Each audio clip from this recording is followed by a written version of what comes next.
तो आपने कहा कि मॉडर्न माइंड जो है वो अनिश्चितता से थोड़ा-सा व्याकुल हो जाता है और छोटे भय को भी बड़ा भय कर देता है। ये मॉडर्न माइंड ऐसे धीरज क्यों खो देता है? ऐसे हड़बड़ाता क्यों है? जैसा मैंने पहले कहा, एक तो कारण है कि उसकी आस्था डगमगा गई है। वो होने वाली दुनिया से हटकर करने वाली दुनिया का में आ गया है और उसको ये ऐसा लगता है कि सब कुछ उसके करने से ही होता है, जबकि सच्चाई या वास्तविकता वैसी नहीं है। जैसा मैंने पहले कहा कि वो ही वाली पैराडाइम से ही वाले पैराडाइम में खिसक गया। तो एक अहंकार कि मैं ही करने वाला हूं, मेरे ही करने से होता है, ये उसमें। और शायद इसका संबंध कहीं ना कहीं मॉडर्न साइंस से है। मॉडर्न साइंस के बड़े वैज्ञानिक क्या बोलते हैं, क्या करते हैं, वो उतना महत्वपूर्ण नहीं है। इस जो बात हम लोग कर रहे हैं, उसका असर जो व्यापक जनता में हुआ है वो ये हुआ है कि हम कुछ भी कर सकते हैं, चांद पे जा सकते हैं, एटम बम छोड़ सकते हैं, लाखों लोगों को मार सकते हैं, है ना। यहाँ बैठे बैठे हम अमेरिका से बात कर सकते हैं, वगैरह वगैरह। ये जितने भी टेक्नोलॉजी के चमत्कार हुए, वो उससे उसको लगता है कि हम कुछ भी कर सकते हैं। तो ये एक तरह का आधुनिक दिमाग का अहंकार जो है, उसने आस्था को कुचला है, डगमगा दिया है और उसके बारे में लोग। दूसरी तरफ जो असलियत है, जो मुझे लगती है, वो ये है कि वो आधुनिक आदमी बहुत ही इज प्रोन टू इन्फ्लुएंस, बहुत जल्दी हो जाता है, दूसरे से प्रभावित बहुत जल्दी हो जाता है, दूसरे से इम्प्रेस बहुत जल्दी हो जाता है। हमारा जो पारंपरिक दिमाग है वो इम्प्रेस इतनी जल्दी नहीं होता, वो प्रभावित इतनी, वो प्रेरित जरूर हो जाता है, प्रेरित होता है। आपकी हिम्मत से प्रेरित हो जाएगा, आपकी ईमानदारी से प्रेरित हो जाएगा, आपके ज्ञान से प्रेरित हो जाएगा, आपकी ईमानदारी से प्रेरित हो जाएगा, आपकी निष्ठा से प्रेरित हो जाएगा। लेकिन आधुनिक जो दिमाग है वो प्रभावित होता है। वो प्रभावित किन चीजों से होता है? पद से होता है, प्रतिष्ठा से होता है, लोकप्रियता से होता है, नाम से होता है, पैसे से होता है, पद से होता है। जो दिखने वाला संसार है उससे होता है। और जो प्रेरणा होती है वो हमेशा ही अदृश्य संसार से प्रेरित होता है। साहस, ईमानदारी, इस तरह की चीजों से। तो इसलिए वो उसकी उसकी आप नकल भी नहीं कर सकते।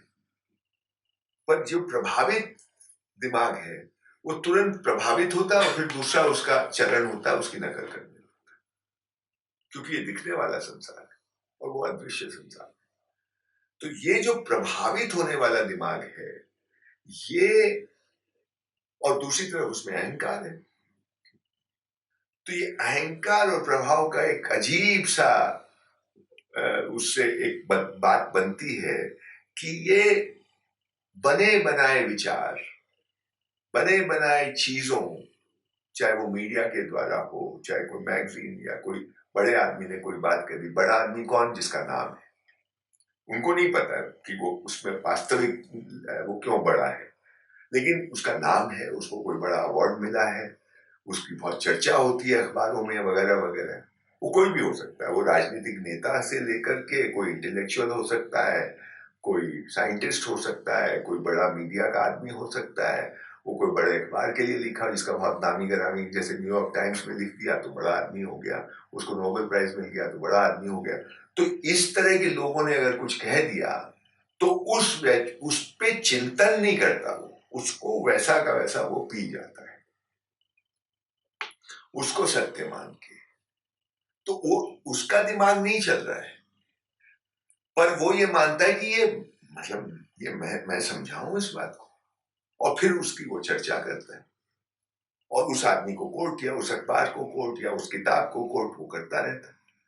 तो विचार उसके नहीं है, उस सोच उसकी नहीं है, लेकिन उसको ये ज्ञान नहीं है कि ये सोच उसकी नहीं, ये उसकी सजगता नहीं है, उसको वो पी गया है। तो वो अब उसको उसको वो आत्मसात कर लिया है उसने। तो वो ये मानता है कि ये मेरी सोच है और असल में है नहीं। तो वो क्या हो गया, वो तो दूसरे की हाथ की एक तरह से कठपुतली हो गया। तो ये एक टेंडेंसी आपको आधुनिक आदमी में दिखाई देती है, जिसमें एक तरफ अहंकार है कि करने वाला मैं हूं, सोचने वाला मैं हूं, वगैरह वगैरह, जबकि न वो करने वाला है और न वो सोचने वाला है।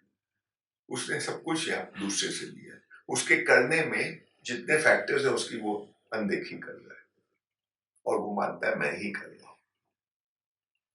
दोनों बात, करना और सोचना, ये दोनों उसका नहीं है, लेकिन वो मानता है कि मेरा है। तो ये मॉडर्न माइंड जिस तरह से दुनिया को देख रहा है और अपनी लाइफ को देख रहा है, वैसे वो अपनी एक जीवन शैली बना रहा है। ऐसे ट्रेडिशनल माइंड भी अपनी जीवन शैली अपनी दृष्टि से बना रहा होगा। जीवन शैली में ये भेद हम देख सकते हैं क्या? बिल्कुल। देखिए, मॉडर्न माइंड डरा हुआ दिमाग है। वो सिर्फ करुणा की बात नहीं, क्योंकि उसने इतना बोझ अपने पे ले रखा है। वही करने वाला है, वो नहीं करेगा तो क्या होगा, खत्म हो जाएगा सब कुछ। हाँ, तो ये दिमाग ऐसा, अगर हम, मैं ही मतलब सबको, सारा बोझ दुनिया का मेरे ऊपर है, परिवार का है, सब कुछ का है, कोई मरे कोई बीमार हो, सब कुछ का बोझ मेरे ऊपर है, ये आदमी तो भयभीत आदमी है। तो वो तो जो आदमी हर समय भयभीत रहे, उसके डीएनए में वो बात घुस जाए, वो क्या होगा बताइए। और एक दूसरा दिमाग है जो ये मानता है कि चीजें होती रहती हैं, ये भी होता है, वो भी होता है। कभी कभी बहुत अनुकूल चीज परिस्थितियां नहीं होती, कभी कभी प्रतिकूल परिस्थितियां होती है, कभी कभी सामान्य होती है, कभी कभी बहुत अच्छी होती है, ये चलता रहता है। वो आदमी ज्यादा इत्मीनान में रहेगा कि नहीं रहेगा, उसके लिए कोई बड़ी बात नहीं है। होनी भी बड़ी बात नहीं है, अनहोनी भी बड़ी बात नहीं है। होनी अनहोनी दोनों होती रहती है। तो नेचुरली उसके जो मानस होगा वो थोड़ा इत्मीनान वाला मानस होगा। कोई बड़ी बात नहीं है भाई, कर लेंगे, हो जाएगा, ठीक है ना, इतना क्यों घबराना। वो हड़बड़ी में नहीं रहेगा। ये जो दूसरा वाला दिमाग है, क्योंकि उसने इतना बोझ अपने ऊपर डाल रखा है और क्लैरिटी है नहीं, तो वो नेचुरली वो उस भय से उसका परिणाम ही हड़बड़ी है, परिणाम ही परेशानी है। वो कुछ ये करेगा, कुछ वो करेगा, हर समय कुछ ना कुछ करने की, हर समय एक तरह की यू नो एक्साइटमेंट में रहने की उसकी आदत है, बन जाती है। मतलब he is always on the move, हर समय उसको कुछ ना कुछ। और अगर कभी बैठ गया आराम से, तो उसको लगने लगता है कि मैं यूजलेस हो गया। मैंने उसको बोलेगा यार कुछ मत करो, तुम 2 घंटे बैठ जाओ, तो उसके गिल्ट फीलिंग आने लगती है कि मैं तो खत्म हो जाऊंगा, मतलब वो उस स्थिति को बर्दाश्त ही नहीं कर पाता। मैं ऐसे व्यक्तियों को जानता हूं, आप भी जानते होंगे शायद। This is the modern life, कि उसको इतनी जल्दी टू अपना स्व को की पहचान के लिए उसको हर समय मूवमेंट चाहिए। यहां तक है वो बीमारी है एक तरह की। और इस दूसरे वाले को कोई दिक्कत नहीं है, वो घंटों बैठ सकता है। इसको आजकल हम लोग मतलब नेगेटिवली देखने लगे। वो घंटों बैठा रह सकता है और इत्मीनान से बैठा हुआ है, और हम इसको बहुत ये आधुनिकता में हम इसको नेगेटिवली देखने लगे। ये पर मेरे हिसाब से बहुत ऊंची चीज है। और हमारे तो सारे संत महात्मा इस तरह के रहे हैं ना, एक ही जगह पूरा जीवन बिता दिया, वहीं बैठे बैठे लिखते रहे, पढ़ते रहे, गाते रहे, बोलते रहे, एक काम करते रहे। कबीर बैठे हैं अपना बुनकरी का काम कर रहे हैं, वहीं गा रहे हैं, एक ही जगह, कोई हड़बड़ी नहीं। मतलब एक नाम ले रहा हूं, सभी की यही हालत है ना। रमन महर्षि एक ही आश्रम में बैठे बैठे बस, कोई आए तो आए, नहीं आए तो नहीं आए, बात भी बहुत कम करते थे, बहुत ही कम करते थे। तो ये मतलब वो लोग तो बहुत ऊंचे लोग थे, पर एक साधारण किसान भी अपने खेत में बैठा है, काम हो गया, बैठा है, घंटों बैठा है। अब वो कोई यूजलेस थोड़ी ना है। बहुत मतलब ऊंचा आदमी है। आपको आपकी नजर बदल गई तो आप उसको कुछ भी कहिए, लेकिन वो तो आप मतलब आप तो उसको 100 जन्म में भी अचीव नहीं कर पाएंगे वो स्टेट।